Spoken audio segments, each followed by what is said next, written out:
A $2 copper sheet heats a room. No electricity, no gas, no moving parts, just sunlight. Copper conducts heat at 401 watts per meter Kelvin.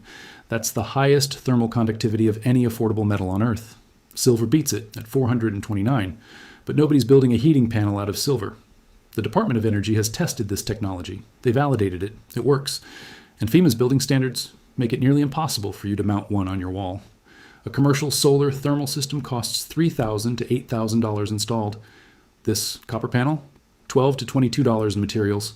The permit to hang it on your house can cost more than the device itself. By the end of this video, you will know how to build a passive solar air heater step by step. You'll understand the physics that make it work, and you'll know the specific regulations that keep most people from ever using one. Here's why you've never heard of this. Welcome back. If you're new here, this is what we do. We find proven practical knowledge that's been buried under regulations, industry pricing, and institutional neglect. Then we hand it to you for free. No fear-mongering, no speculation dressed up as fact, just physics, history, and things you can build with your own hands. If that sounds useful, subscribe. We put out something like this every week. You'll want to stay informed. Let's start with where this technology actually comes from. 1767, Geneva, Switzerland. A scientist named Horace Benedict de Saussure builds a simple box. Wood frame, glass lid, black interior. He sets it in the sun. The temperature inside climbs past the boiling point of water. No fire, no fuel. Just trapped solar radiation heating a dark surface inside an insulated container. Saussure documents everything. He publishes the results. This is not folklore. This is Enlightenment-era physics, tested and recorded by a man whose name is still in geology textbooks. Now fast forward 200 years. 1973. The Arab oil embargo hits. Gas prices explode. Home heating costs double in a single winter. The United States government panics. And guess what they promote? Solar air heating. The Department of Energy's Solar Energy Technologies Office funds research into exactly this kind of device. State energy offices across the Sun Belt distribute plans. Homeowners build panels out of aluminum cans, copper sheets, and scrap lumber. The technology works. The government says so. They print the pamphlets. Then oil prices drop. The crisis fades, the pamphlets disappear, the DOE moves its budget elsewhere, and a 200-year-old technology that the federal government validated quietly slides out of public awareness. Not because it failed, because the emergency ended. And nobody profits from something you can build with $12 in an afternoon. So the government funded it, tested it, confirmed it works. Then the regulations came. Now what you're seeing in this video is the surface. We've compiled dozens of tested designs, performance data across climates, and detailed material comparisons inside the vault. Solar thermal, passive heating, off-grid climate control, emergency shelter systems. No fluff, no filler, just research you can act on. The link is in the description. But everything you need to build this panel is right here in this video. Now let's talk about the science that makes copper the only material worth using. Here's how a thermosiphon solar air heater works. Sunlight passes through a transparent glazing panel. It strikes a copper plate painted matte black.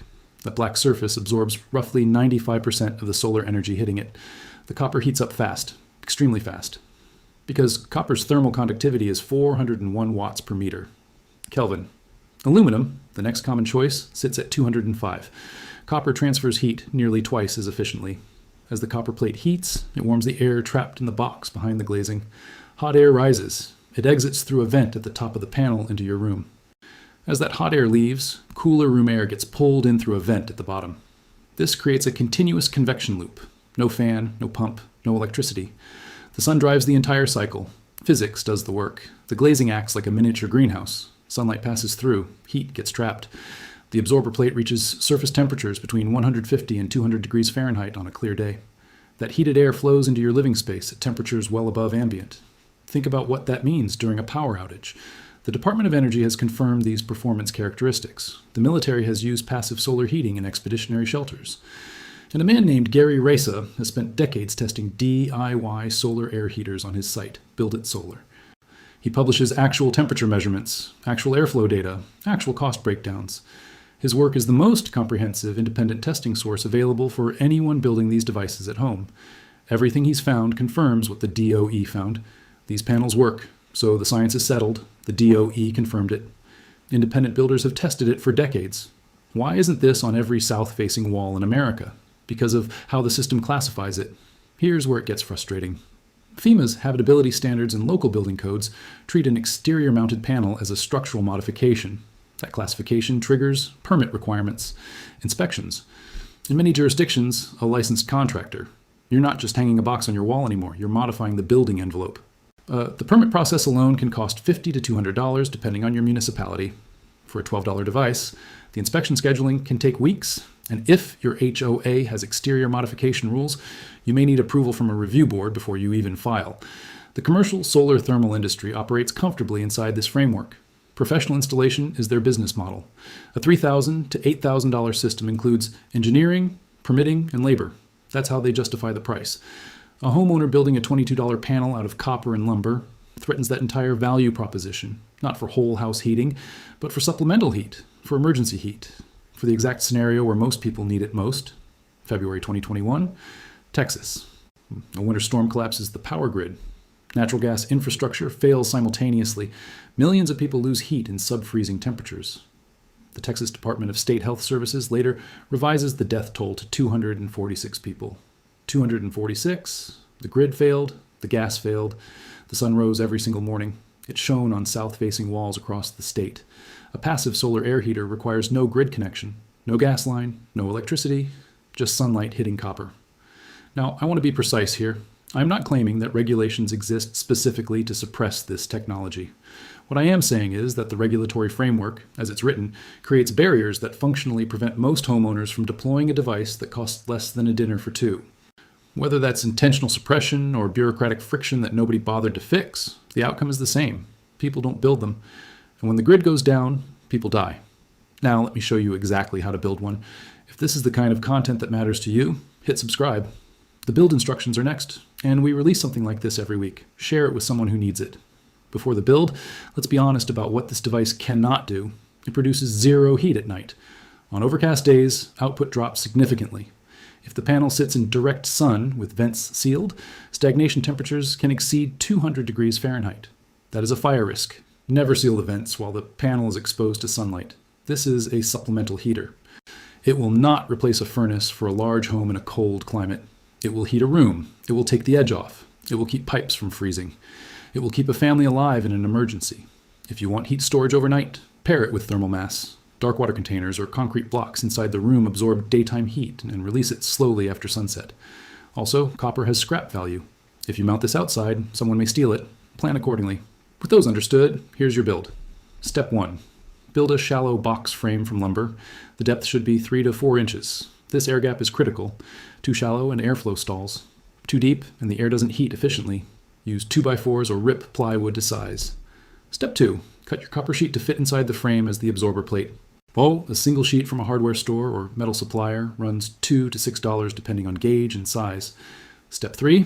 Paint the copper with matte black paint rated to at least 400 degrees Fahrenheit. High temperature stove paint or barbecue paint works. That matty black finish is what gives you 95% solar absorbance. Glossy black reflects too much. It must be matte. Step 4. Mount the painted copper plate inside the box. Leave air gaps at the top and bottom between the plate and the frame. Air needs to flow behind and in front of the plate for the convection loop to work. Step 5. Cut 2 vent openings, one at the top, one at the bottom. Each vent should be at least 12 to 16 square inches. These connect to your interior space. Hot air exits the top. Cool air enters the bottom. Step 6. Seal a glazing panel over the front of the box. Polycarbonate is lighter, cheaper, and nearly unbreakable. Glass has slightly better solar transmission, but adds weight and shatter risk. Either works. Seal the edges to prevent air leaks and moisture intrusion. Step 7. Mount the panel facing south at an angle of your latitude plus 15 degrees for optimal winter performance. If you cannot mount it on a wall due to permits or HOA restrictions, build it as a freestanding unit and place it in a south-facing window or lean it against the exterior wall. This is the legal gray area that sidesteps most structural modification classifications. Test it with a tissue. Hold a piece of tissue paper near the bottom vent on a sunny day. You should see it pull toward the panel as cool air gets drawn in. That's your convection loop, working. Silently, for free. Total materials cost $12 to $22 depending on what you already have.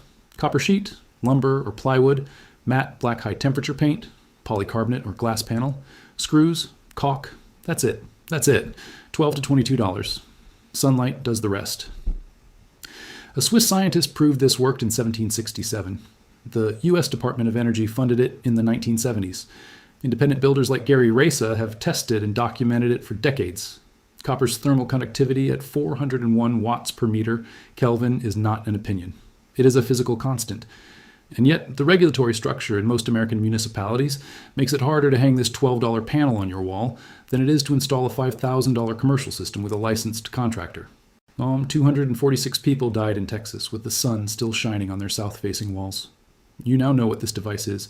You know why it works. You know who validated it. You know what stands in the way. And you know how to build one for the cost of a fast food meal. Share this video. Someone you know lives in a place where the grid is fragile. Someone you know can't afford an $8,000 solar thermal system. Someone you know needs to hear that a $2 copper sheet and the laws of thermodynamics don't require a permit. Next week, we're covering something that the bottled water industry really doesn't want on your radar. Hit subscribe so you don't miss it.